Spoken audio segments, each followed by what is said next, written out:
So what can people expect to see at a Cranberries show? They can see 4 leprechauns standing on a stage. 1, 2, 1, 2,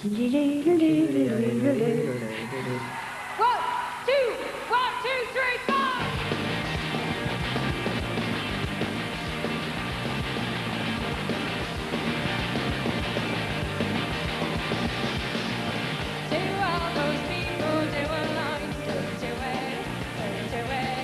A lilting clear voice against jangling or jamming guitars marks the sound of the Cranberries, Ireland's biggest musical export since U2. From the working-class town of Limerick sprouted the guitar-wielding brothers Hogan and a drummer named Fergal. Just to go back a little bit to the early days, who were you guys' influences at the time? Who were you listening to? Stuff like New Order, Joy Division, Smiths.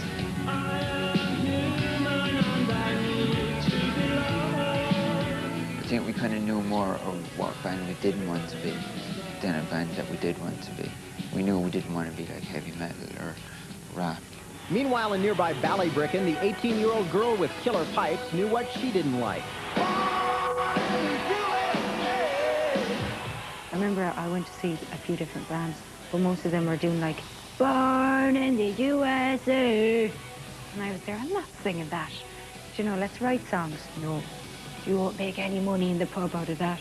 The boys made a go of the band under the name Cranberry Sauce, with a male behind the mic. The guy that was like singing with him before he used to give him an awful time because he loved, like, he used to write lyrics like, throw me down a big stairs, I want to bleed on the carpet, please. You know, all these mad lyrics. But frontman Niall Quinn moved on, and the 3 lads sought a new, gentler singer. We just thought it'd be nice if a girl could sing these songs instead of a guy coming in and roaring his head off. I went in and I met the lads and I was there, you mean you don't want me to sing Born in the USA and you don't want me to sing all these covers? No. I was like, great. And even like the first day that the doors came up, we had about 10 of our friends in the room. Everywhere we go, our 10 friends go too. We are one. It must have been frightening to walk in and see, you know, 13 guys, you know, all standing there kind of, you know, looking at her. Are they expecting me to turn up in a miniskirt and a pair of, you know, fishnets or whatever, and I walk in my pink tracksuit with a keyboard under my arm, and they're all looking at me, and I remember I felt like, I'll prove it, because I knew that the minute I opened my mouth, I kind of make them all go.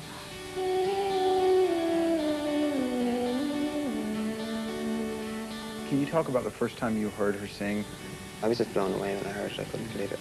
And then we played just some of the instrumental stuff we had. She was really impressed. And so she can again the next Wednesday, I think, or something like that, and put Linger on a tape.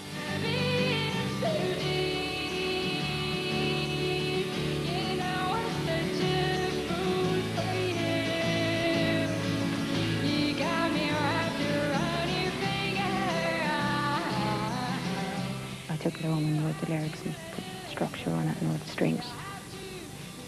And it was just a completely different song. It had a completely different feel because it was this na na na na na, and it wasn't like da da. Yeah. By autumn 1990, the new lineup was born, the name revised, and in 6 weeks they were in a local studio laying down a batch of songs, including Linger and Dreams.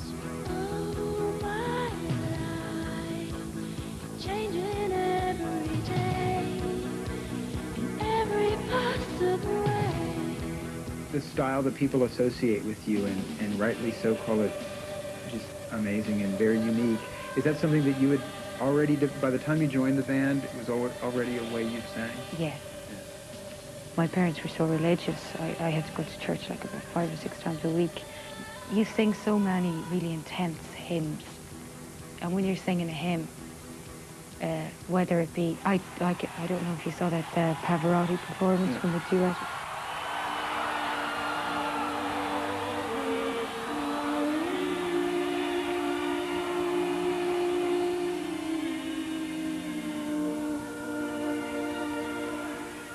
Those were the type of hymns that I was weaned on, you know. Because like Latin, and it's really difficult, and the melodies just keep meandering. There is no structure.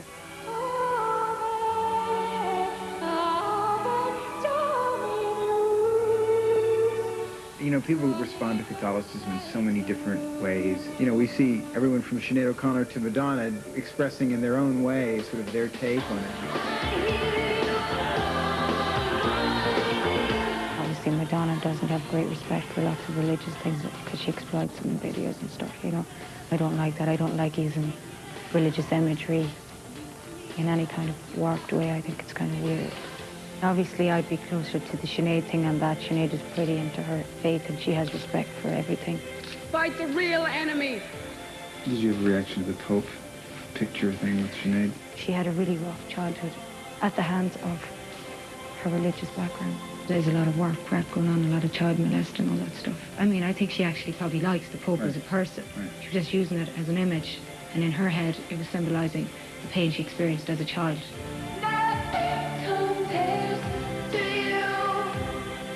There are comparisons between the two of you vocally. Well, I was always flattered anyway, because I always liked her voice. I think she's an amazing singer. She's still one of my favorites, actually. By 1991, the Cranberries' demo had generated enough buzz to bring industry suits to Limerick for a feeding frenzy over the band. It was just such and such from Virgin is going, so I better go and kiss and miss out on this, you know, and he hadn't even heard the band or anything, you know, that kind of thing. It's just to jump on the bandwagon. The Cranberries signed with Island Records that summer, and soon after released an EP called Uncertain that never quite took off.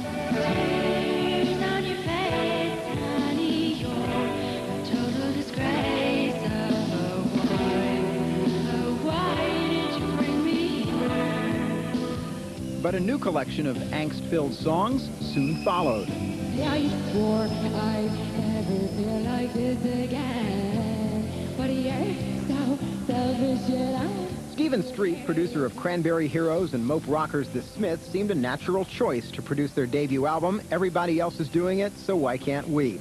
But release was delayed until early '93, and the songs did not get much notice until U.S. listeners caught on at year's end.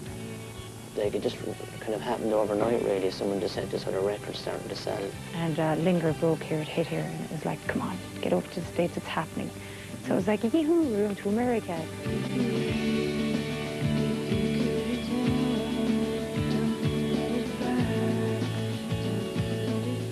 So we all we came over and we played little club dates, and I think we must have done about 5 months of touring. Throughout '93 and '4, the Cranberries shared the bill with Hothouse Flowers, Suede, Belly, The, and Duran Duran. Tell me about Duran Duran then. You guys, a relatively new band being out with these veterans. It was relatively freaky for us. It was like big arenas. Whoa, you know. And I remember like going into our dressing room and, wow, look at all the food. Like little starving, dirty band off the dirty rock scene, and everything was so clean, and it was like, this is cool. And there's no pictures of asses and stuff on the wall. This is really cool. You like a little Duran-y growing up? Yeah, I was. I was pretty into Simon's ass, all right. They had pictures of him and we walked. Did you let him know this? I did. You know I'm such a fool for you. You got me wrapped around your finger. With hit singles on both sides of the pond and an album gone platinum, the Cranberries had cause to celebrate, and so they did at the biggest party of '94.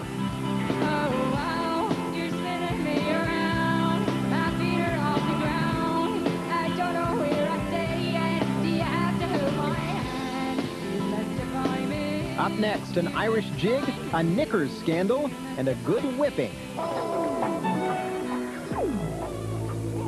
Das sensationelle neue Album Bury the Hatchet mit der Hitsingle Promises. The Cranberries Bury the Hatchet ab 19. April. It's not a competition in the band. It's in who gets famous. It's like we're a band. We're the Cranberries. And the bigger Dolores gets, the bigger the Cranberries get.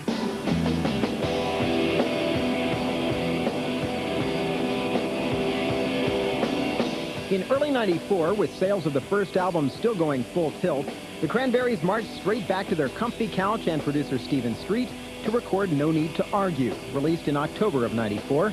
The title and tracks like Empty and Disappointment refer to Dolores' rocky relationship with a longtime beau. They say it'll work out fine. Was it all a waste of time? Remember after I wrote the song No Need to Argue, I just could not sing it for a long time. I just started crying all the time on stage. It was like intense, but I had to get over that.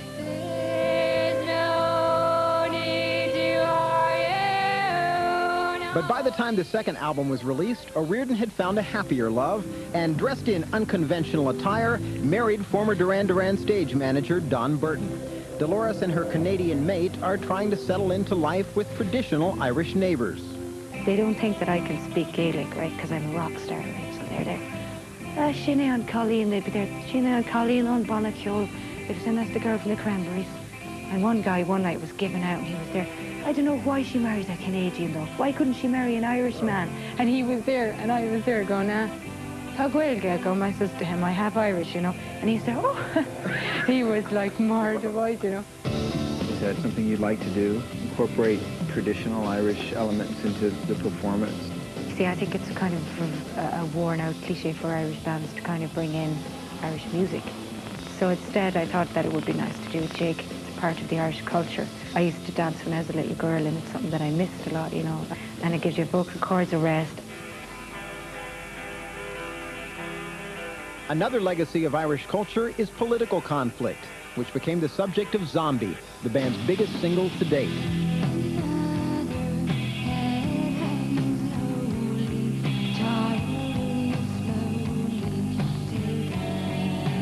When I originally started writing lyrics and stuff, I mean, I always thought, like, oh God, I'd love to really say what I really think, you know, about a lot of things in our society, but I'll probably get myself in trouble. But I'm kind of losing that. I'll get myself in trouble thing. And this song is our cry against man's inhumanity to man, man's inhumanity to child, and war, and babies dying, and Belfast, and Bosnia, and Rwanda. The song Zombie was provoked by the territorial fight between the UK and Ireland. It's the same old deed since 1916. In your head, they're still fighting. If you cut history class, 1916 is the year of the Easter Rebellion, a bloody fight that galvanized hatred between Irish Catholics and British Protestants. To this day, the two groups continue to fight for control of Northern Ireland, a 6-county piece of land still under British rule. This is a genuine thing. This is actually happening. And we wrote a song about it. We didn't just create it. This is a reality. To translate Zombie's anti-war message to film, the band chose Sam Bayer, a director who has created many a rock video milestone. He's very creative. And he's very good at women. He doesn't treat you like a woman. Yeah. He just treats you like a person.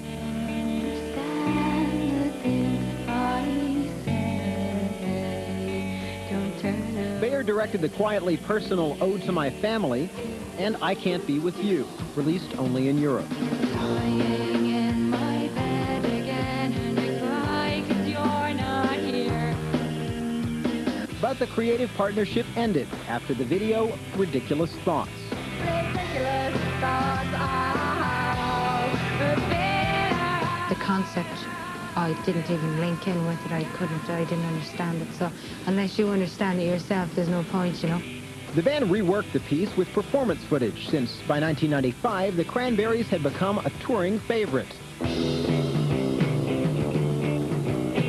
Dolores has such a unique sound with her voice. I think it's really cool. It turns me on. You said you never would leave it out. I don't think we'll ever be the over-the-top show-off glamorousy band or anything, but I mean the band has gotten bigger and the demand has gotten bigger, the live shows, so it's a little bit more theatrical in a way.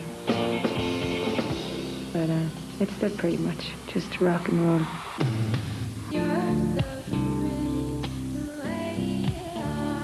Can you talk about what it is that makes you decide to have a certain look? Oh, it's just kind of the periods you go through, you know. You don't have to have long blonde hair and big huge knockers to be nice, you know. Right. You can be small and cute and be sexy too, you know. Rock stardom also brings plenty of media attention, some good, some not so good. You know, the media can be a pain in the ass. Sometimes people try to portray it as like I'm like the Hitler of the band or something, you know. Like, they're all afraid of me, the three guys are. The rumours are true. She's just as tough as she seems.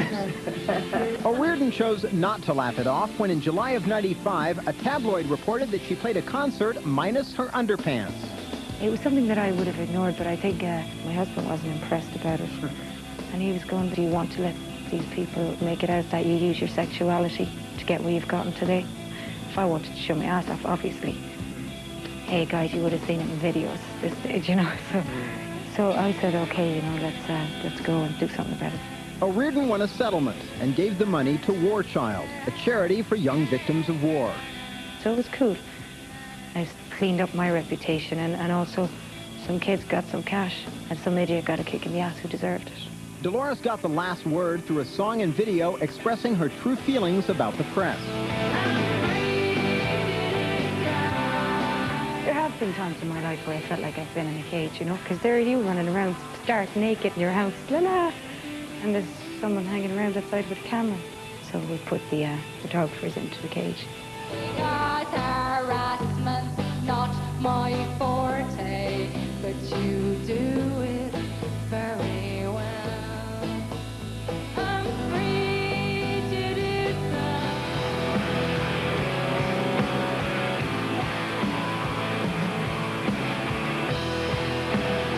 I think by the end of '94 we were starting to get fairly heavy. There was, but at the same time, not over the top, you know. It's not like Metallica or something. Though the Cranberries had once said no to power chords, We knew we didn't want to be like heavy metal. in late '95, they brought their newest collection of songs to Bruce Fairbairn, producer for AC/DC, Aerosmith, Bon Jovi, Van Halen, and other big-haired rockers. But they had their reasons. I thought the way he treated, say, like Steve Tyler's vocal was really cool. It was really raw. And I liked that because I felt previously that, you know, I like to kind of have character when I sing.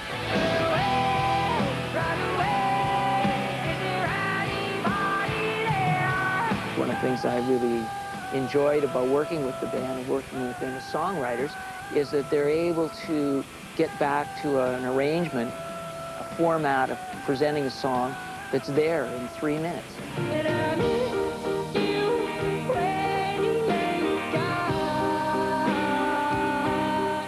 Harkens back to a lot of the early arrangements that were going on in the 60s, Beatles songs. I think you can kind of tell, like, on this album, John Lennon, Electric Blue, Salvation, those are the ones we co-wrote. And the rest of them then would have been, like, say, I wrote Zombie, I wrote Hollywood, kind of ones where the chords are more closed, you know, concentrating the melody on my voice. Whereas when Noel comes up with the chords, sometimes they're quite melodious because that is his voice. To the Faithful Departed was released in April of '96. The somber title is part of a Catholic prayer for the dead. And the next one is another one of our new songs. It's about a man I recognize as a hero, as a great man, fantastic spirit. His name was John Lennon. The album is a tribute to everybody who's died, but it's a celebration. It was a fearful night, December 80, was returning home from the studio late. John Lennon died. JFK died. He was an Irishman. My grandfather died. These are all people that they gave me something. They went away, but something came in here from them, and it's still here. What of Kurt Cobain? Will his presence still remain? Kurt Cobain was like he had a really good heart. He had a really good head, and I think he was a very genuine artist. Every song he wrote was so real, and he had something to say, you know. I think it was quite saddening for the band as well to see all these other young artists and bands, people dying, people just not being able to handle it, you know. The Cobain story and the ensuing spate of drug-related tragedies gave the Cranberries' first single, Salvation, an eerie resonance.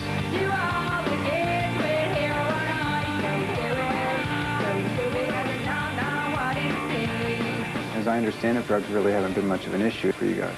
No. I mean, of course they have been, and we've had our moments. It's always there, the easy way out. I know that if you kind of get into that, it's just so hard to come back because it's just completely a heavenly escape.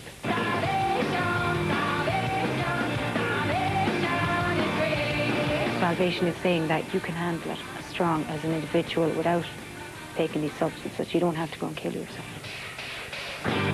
course, some people can't handle drinking either. Whole bottle of port, baby. Party on, like, you know. No, I'm not advertising here. Do you see a distinction there? I mean, like you said, you haven't stopped drinking, so. Oh yeah, but I don't drink like first thing in the morning. Right. I used to kind of drink a lot. I used to get really bad drinking. So it's like, I think, you know, whether it's alcohol or whether it's whatever, I realized that I needed to chill out on that, you know, because it was like I'd wake up and, hey, who wrecked the place? Me?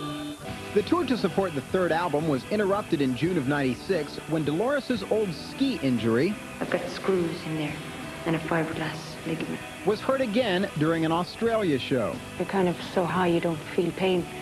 So when I jumped, I do remember thinking, you know, but I just thought, man, I just went on in the adrenaline. But I remember when I came off stage, it was like just going up like a balloon. And the next day I was on crutches. I got a custom made. It's just like when you're on stage, it's so easy to screw it up again.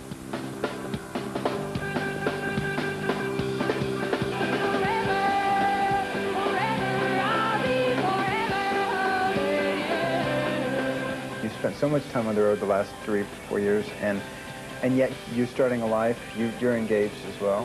Dolores is married. You find it's like, wow, at some point the band's going to have to be, you know, in its place along with these other things going on in my life. It's just a case of finding a balance. Yeah. And I think we've all quite managed to hold it together well. You know, we haven't gone off the rails or anything. The band is one thing, and it's like a little family, and you're very close, and you have experiences in life that you can only share with those three guys. I have a relationship with Mike, Ferg, and Noel that I only have with those 3 guys that I don't have with my husband. It's kind of like having an affair, I suppose. You know, it's like your band.